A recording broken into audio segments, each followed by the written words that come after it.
টানা বৃষ্টিতে জলমগ্ন হয় দিনহাটা শহরের একাধিক ওয়ার্ড।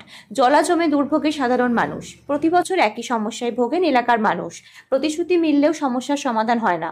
বুধবার সকাল থেকেই শহরের একাধিক ওয়ার্ড জলমগ্ন ছিল। এদিন সকালে নিজের শহরের বিভিন্ন জলমগ্ন এলাকা পরিদর্শন করেন এবং পরিস্থিতি সরজমিনে খতিয়ে দেখেন দিনহাটার বিধায়ক তথা রাজ্যের উত্তরবঙ্গ উন্নয়ন মন্ত্রী উদয়ন গুহ।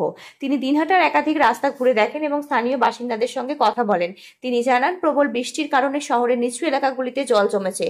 প্রশাসনের পক্ষ থেকে দ্রুত জল বের করে দেওয়ার ব্যবস্থা নেওয়া হচ্ছে। কোথাও যদি নিকাশির সমস্যা থাকে তা খতিয়ে দেখা হচ্ছে।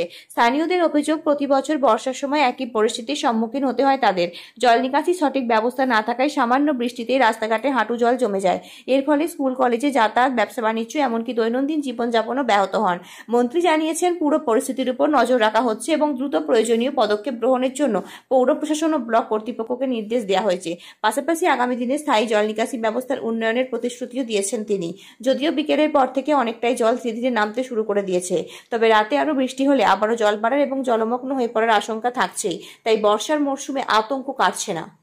কোচবিহার থেকে নিজস্ব প্রতিনিধির রিপোর্ট, ওয়ার্ল্ড জনতা টিভি।